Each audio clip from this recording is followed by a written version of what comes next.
larger animal that you see here, with the spots, they're known as the axis deer. We've had these deer here since 1899.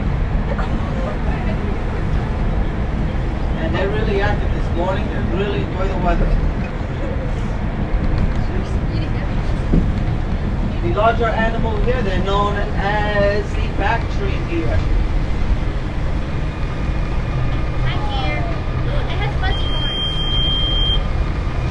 And you can see here more about Bactrian deer. Bactrian deer gets the name from the Hindi word to a fang. That's because there's 12 to 14 points on their antlers. But we'll talk a little bit more about our deer here, specifically in this meadow. Hi, my name is Michelle. I'm part of the Wild Asia Keeper team. We call this area Kanha Meadow, where we care for about 40 Verrazzano deer, 15 axis deer, 10 black buck, and a pair of muntjac. We start our day by checking on all the animals, making sure they are healthy, behaving normally, and safe. Sometimes, fawns and calves are born overnight. Newborns are given a neonatal exam, which includes weighing, vaccination, and tagging for identification purposes. While the animals are in the meadow, we prepare their nighttime holding areas so that they have a safe and clean place to spend the night. Now we know that once an animal is extinct, it means they no longer exist. Maybe we may think of the dinosaur, maybe the turtle bird. Well, the next animal you're about to see, they were extinct in nature. They could only be found in zoos. So be on the lookout for Mongolian wild horses. They're usually grazing here. We don't see them here. They're on top of the hill. We'll be approaching them very shortly.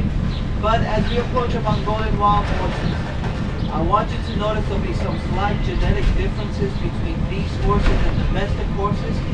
You're going to notice that the Mongolian wild horse is stockier, they have shorter legs. They're also sporting a mohawk, which means they're just missing the fallout that domestic horses possess. That's just the type of hair that runs down the horse's nose.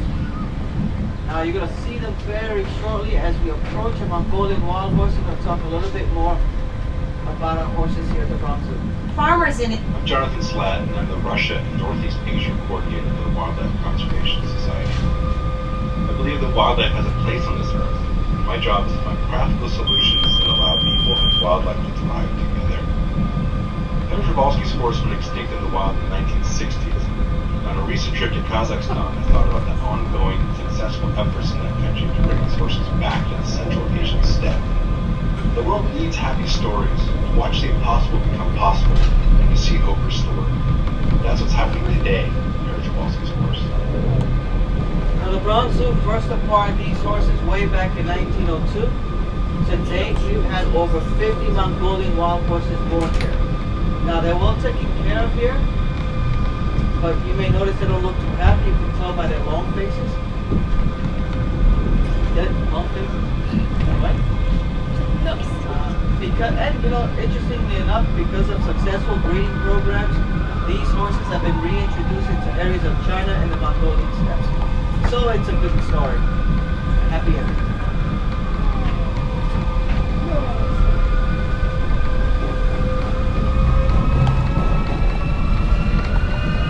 Now, as we leave our Mongolian wild horses behind, be on the lookout for the largest wild cattle on earth. They're known as gowers. These guys are impressive. Males can weigh over 2,000 pounds, as much as a small car, and 10 feet long. And because of the tremendous size, weight, strength, and power, these big guys can pretty much fight off enemies, even tigers.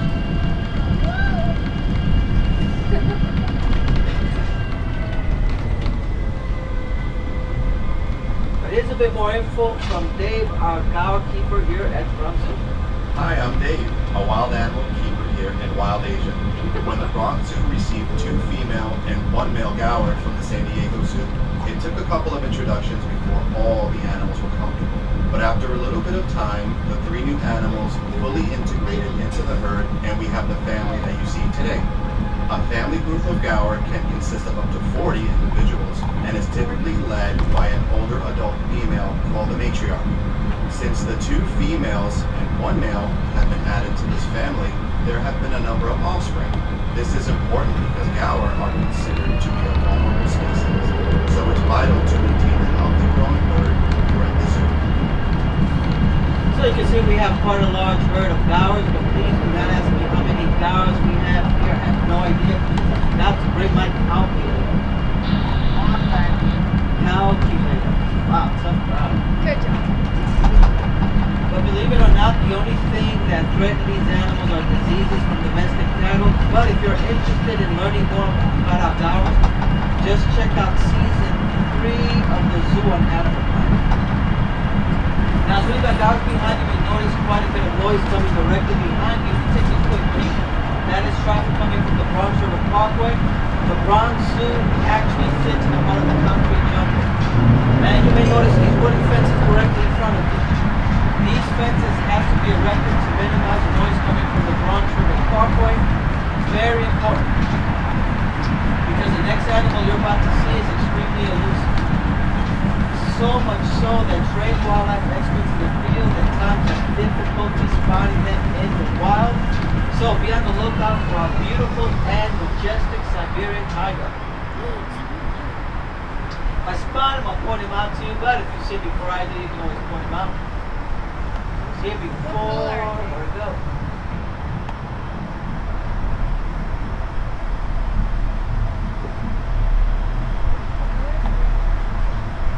But that's how well they can camouflage themselves. You can literally be in here. You can be on top of it, you won't know it until the last second.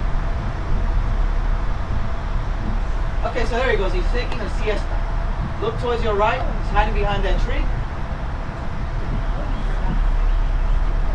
You guys see him? Yeah. Okay. Now, tigers are predatory animals. They prefer to hunt for wild pigs as well as medium-sized deer, and after a kill, a tiger will typically gorge himself on 40 pounds of meat in one sitting, which is the equivalent of you eating 160 Big Macs in one sitting. Now, many times we're asked, well, how come we only see one tiger out? Well, they're solitary animals, so you only see one tiger out. But if you're interested and want to see more about tigers, just visit Tiger Mountain. And really something positive about doing this tour. Last year when I was doing this tour, part of the commentary included how endangered tigers were. But this year there's been an update on the commentary. The numbers of tigers have actually rebounded in the wild. So that's good news. You may have noticed quite a large population of peafowls here at the Bronx Zoo. The males are called peacocks, the females are called peahens. You may notice that the males, their plumage are in full bloom. That's because it's mating season. But if you look directly below you, you may see some things that kind of look like sticks. Well, that's the plumage of the male. Yeah. And they're noisy.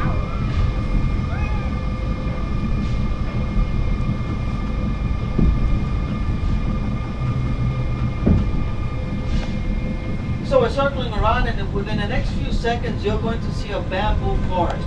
Once you get there, be on the lookout for a small pig-like animal. It is known as a babarusa, which means pig here in the Malay language. I like to keep things simple, so just think of Pumbaa. It'll be directly in front of you.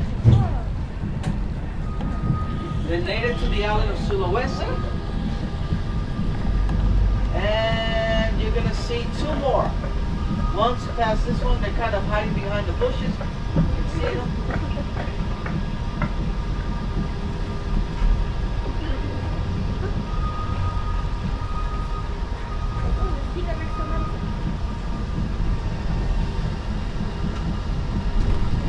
Now, no worries if you had a hard time spotting the babarusas. Trust me, this next land animal you will not miss.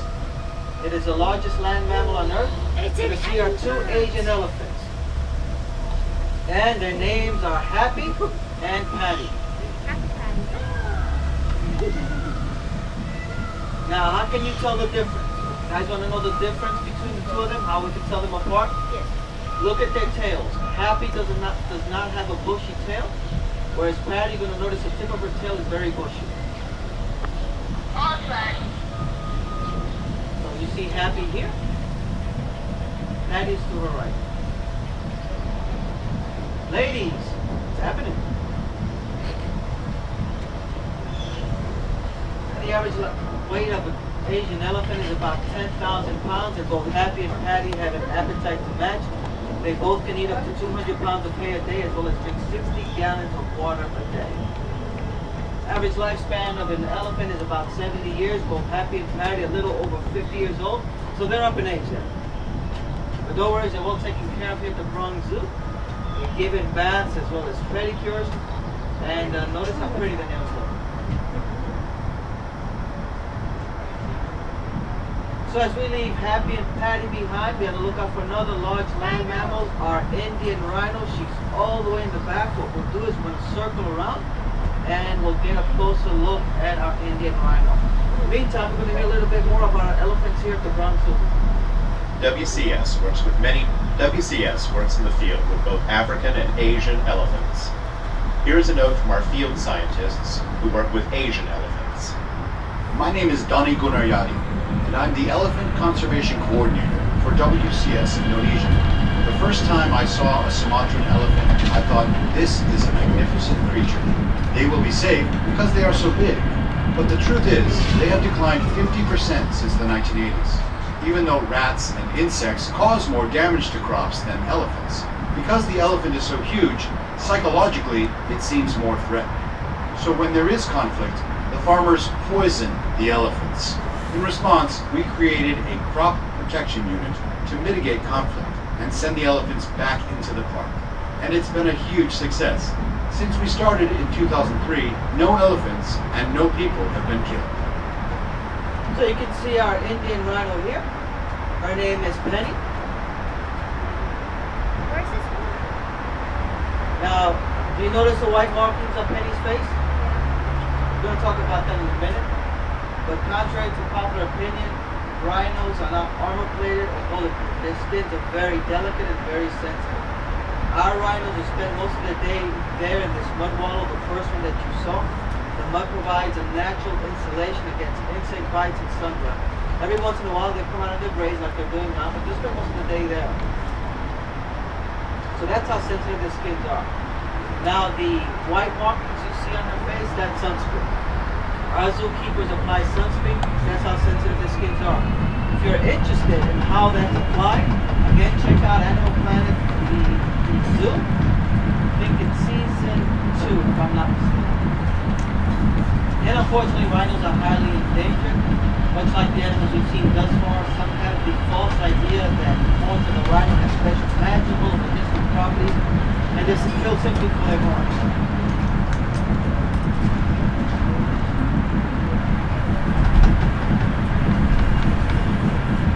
So as we leave our rhinos behind, we approach 2 large meadows. Here we have also a large herd of deer and antelope. Sometimes, again, they're difficult to spot because we have a large herd, it's a vast area, so many times they're grazing all the way in the back. So hopefully, if we don't see them here, we'll probably see them later on. Okay, so we see one small animal here. Little orangey red little animal is known as the muntjac deer. Where the rest of his buddies, I have no idea, but hopefully we'll see them in the second meadow.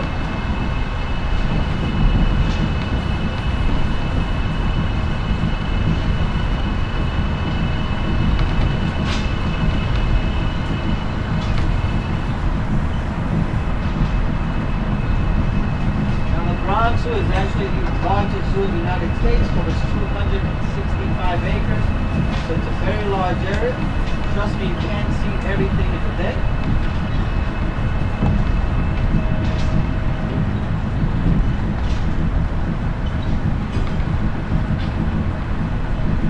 Okay, so we're approaching the second meadow, and perhaps you're going to see quite a few animals all clustered together. You're going to see a large animal with brownish skin, fur. That is known as a sandbar deer. They're the largest deer of Southern Asia. Males can weigh over 650 pounds, stand 5 feet tall. The smaller animal that you see there, they're known as a hog deer. A hog deer gets its name because they prefer to crawl on the things, creep on the things, duck on the things, like most hogs do, rather than jumping over things. The sandy colored animal that you see there, they're known as the nilgai antelope. And mixed in there towards the back, you're gonna see a sandbar deer.